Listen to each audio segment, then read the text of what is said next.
Hello everyone, good morning, welcome back to our channel. আমি অনুমিতা, তোমাদের সবাইকে জানাচ্ছি আরও একবার অনেক ভালোবাসার অনেক স্বাগত।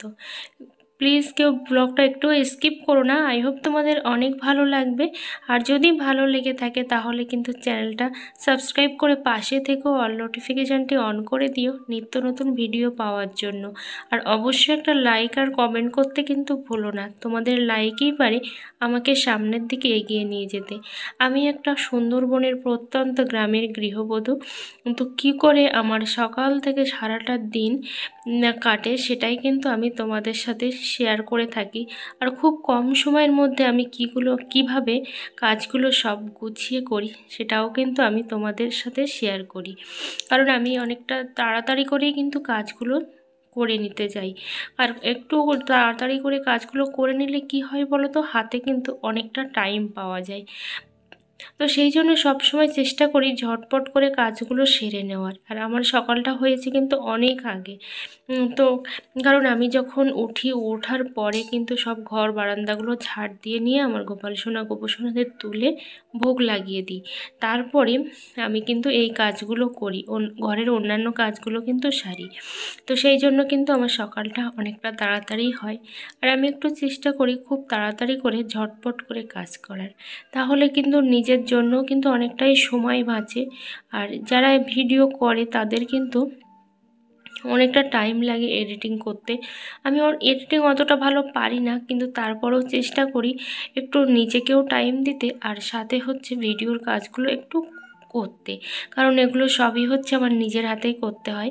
তো বাসনপত্রগুলো সব রেখে দিয়েছিলাম আগেই আমি পুকুরে ভিজিয়ে, তাহলে একটু যদি কোথাও মানে ভাতের যে ফ্যানগুলো হয় সেগুলো পড়ে কিংবা তরকারিগুলো উঠতে চায় না, সেগুলো কিন্তু ভিজিয়ে রাখলে খুব তাড়াতাড়ি কিন্তু উঠে যায়, কম মাজা ঘষাতেই কিন্তু উঠে যায়। আর আমাদের সমস্ত কাজকর্মগুলো কিন্তু পুকুরেই করতে হয়। তাও বেশ ভালোও লাগে, কারণ পুকুরে কিন্তু অনেকটা কম সময়ের মধ্যে কাজ করা যায়, যেটা কিন্তু কল টেনে টেনে করা যায় না। আর আমাদের এদিকে কল নেই, যে চাপা কল, ওই কলগুলো আমাদের এদিকে নেই। কারণ আমাদের এদিকে জলের কিন্তু প্রচুর সংকট, এক প্রকার জল পাওয়া যায় না বললেও চলে। তো এখন আবার লাইন বসিয়েছে, জানি না কবে জল আসবে। তাছাড়া এদিকের মানুষের খুবই জলের কষ্ট। তো আমি কিছু নেতাও ভিজিয়ে রেখেছিলাম, কারণ নেতাগুলোও না রোজ রোজ না ধুলেও সপ্তাহে অন্তত 2 থেকে 3 দিন না ধুলে খুবই নোংরা চিটচিটে হয়ে যায়। যেহেতু গ্রামের হাঁড়ি কড়াই মানে বুঝতেই পারছো, উনুন আছে, তো উনুনে রান্নাবান্না মানেই অনেকটাই চিটচিট হয়ে যায়। তো সেই জন্য কিন্তু আমি এগুলো করে নিই। তো কাজ করতে করতে অনেক সময় নেতাগুলো ভিজিয়ে রেখে দিই, আর একটু গরম জলে নেতা ভিজিয়ে রাখলে বেশি তাড়াতাড়ি কিন্তু উঠে যায় মানে চিটচিটে ভাবটা। এদিকে দেখো আমি বাসনগুলো সব মেলে দিচ্ছি, ভালোই কিন্তু রোদ্দুর উঠে গেছে। তো এখানে মেলে দিয়ে যাচ্ছি, কারণ এগুলো শুকিয়ে যাবে খুব সহজে, আমাকে আবার এক্সট্রা করে মুছতে হবে না। আর যদি না মেলা হয় না তাহলে কিন্তু ভিজে থাকে। তো দেখো শুকিয়ে গেছে জিনিসগুলো, তাই আমি এখন নিয়ে চলে যাচ্ছি। আর এখন আমি গিয়ে রান্নাও বসিয়ে নেব। আর আমার ভিডিওটা যদি তোমাদের একটুও ভালো লেগে থাকে তাহলে কিন্তু কমেন্ট করতে ভুলো না।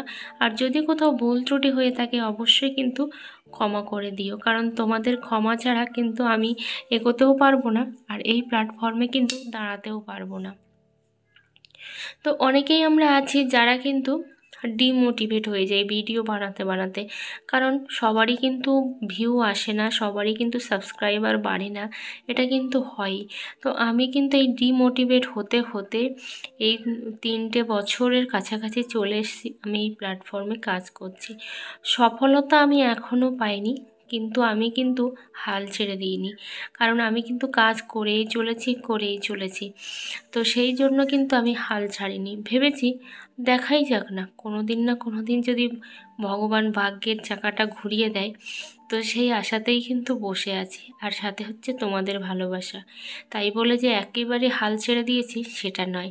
তো আমার 3টে চ্যানেল মনিটাইজড করা হয়ে গেছে, তো এখনও আমি পেমেন্ট পাইনি, কিন্তু চ্যানেল তো আমি মনিটাইজড করেছি, এটাই না আমার কাছে অনেক বড় পাওনা। তো আমি সেটাই ভাবি, যে ফার্স্ট স্টেপ তো আমি কমপ্লিট করে ফেলেছি, তারপরে যে স্টেপগুলো আছে যে পেমেন্ট পাওয়া, সেগুলো হচ্ছে সবই ভাগ্যের ব্যাপার আর তোমাদের ভালোবাসার আশীর্বাদ। তোমাদের ভালোবাসার আশীর্বাদ ছাড়া সেটা কখনোই কিন্তু সম্ভব নয়। তো এই উনুনটা দেখো আমার নিজের হাতের বানানো, আর ফার্স্ট টাইম কিন্তু আমি উনুন বানিয়েছি। আসলে কি বলো তো, আমি না অনেকের কাছে বলেছিলাম যে একটা উনুন করে দিতে, কিন্তু সবাই উনুন বলেছে হ্যাঁ করে দেবো, হ্যাঁ করে দেবো, কিন্তু কেউ সেভাবে টাইম পায়নি হয়তো, কিংবা সেভাবে আসতে চায়নি। যাই হোক, আমি কিন্তু হাল ছেড়ে দেওয়ার পাত্রী নই। তো সেই জন্য ভেবেছি যে নিজেই ট্রাই করে দেখি। তো এই উনুনটা আমাকে কিন্তু পারফেক্ট বানাতে অনেকটা কাঠখড় পোড়াতে হয়েছে। কোথাও মাটি বেশি, কোথাও মাটি কম, কোথাও জ্বলছে না, কত কিছুই না প্রবলেম হয়েছে। কিন্তু আমি কিন্তু হাল ছাড়িনি, কারণ একটা জিনিস, যেখানেই ব্যর্থতা সেখানেই কিন্তু সফলতার শুরু। তো সেই জন্য আমি হাল না ছেড়েই কিন্তু এত দূর এগিয়ে এসেছি। তো উনুনটা আমি পারফেক্টভাবে কিন্তু বানিয়েওছি। আর এই উনুনটার কিন্তু আমার একটা ভিডিও পোস্ট করা আছে আমার বং অনুমিতা চ্যানেলে। তো ওখানে মনে হয় ৮০,০০০ ভিউ হয়ে গেছে এই ভিডিওটার। তো এই উনুন তোলার ভিডিওটা ৮০,০০০-এর মতো ভিউ আছে। তো ওই চ্যানেলটাও আমার মনিটাইজড, আমার টিপসের চ্যানেল। তো বেশ ভালো লাগে যে প্রত্যেক দিন দেখি মানুষজন কিছু না কিছু কমেন্ট করে কিভাবে পাইপটা লাগাবো, কিভাবে হচ্ছে উনুনটাকে পারফেক্ট বানাবো। তো একটা দিদিভাই কমেন্ট করেছে যে পাইপটার মাপ, মানে পাইপ যেখানটা বসানো হচ্ছে সেই জায়গার মাপটা মাটির, কিন্তু ওইভাবে মাপ হয় না আসলে। পাইপটা যতটা মোটা হয় না, ও সেই জায়গাটা কিন্তু ভেবে কাটতে হয়, যে পাইপটা আমার এতটা মোটা সেই অনুযায়ী একটু ভেবে কিন্তু গর্ত করতে হয় আস্তে আস্তে। মানে ও আগে হচ্ছে ছোট গর্ত করতে হবে, তারপরে দেখতে হবে বারবার বসিয়ে বসিয়ে যে, তারপরে কিন্তু পারফেক্ট হয়ে গেলে সেখানেই বসিয়ে দিতে হবে। তারপর হচ্ছে মাটি দিয়ে এটাকে লেপে দিতে হবে। কিন্তু প্রথমবারে যদি বড় গর্ত হয়ে যায় তাহলে কিন্তু আর মানে পাইপের জায়গাটা সেভাবে সেট হবে না। আর যেহেতু কাঁচা মাটি, কোনো রকম প্রবলেম যদিও হয় না একটু বুদ্ধি খাটিয়ে করলে। তো এদিকে আমি আতপ চালের ভাত বসিয়েছি। চালটা যে এতটাই খারাপ হয়েছে যে ভাত হচ্ছেই না। অনেক রকমভাবে কিন্তু ট্রাই করেই চলেছি ভাত করার, কিন্তু কোনো রকমভাবেই পসিবল হয়ে উঠছে না। তো দেখা যাক, একটা না একটা প্রসেস তো অ্যাপ্লাই করতেই হবে। আর এইভাবে যদি ভাত না হয় তাহলে কিন্তু সেই সোজা আঙুলে ঘি না উঠলে আঙুলটা বাঁকাতে হয়। তো সেরকমভাবে কিন্তু প্রেশার কুকারে ভাত করা শুরু করব। তো এখন দেখো একটু পেঁয়াজি বানাচ্ছি, এখন হচ্ছে সন্ধ্যাবেলা।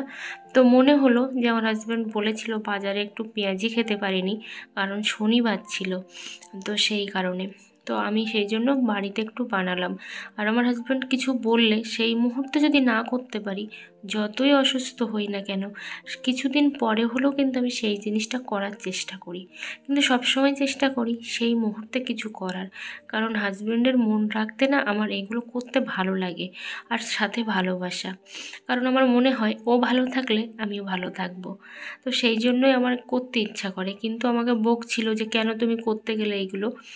তো এদিকে দেখো আমার চিকেনটাও রান্না হয়ে গেছে, আর এখন আমরা রাত্রেবেলার ডিনার করব। 9:30 মতো বাজে, প্রচণ্ড শরীর খারাপ, কিন্তু কি করা যাবে। তো আজকের মতো ভিডিওটা এই পর্যন্ত। ভালো লাগলে অবশ্যই একটা লাইক আর কমেন্ট করতে ভুলো না।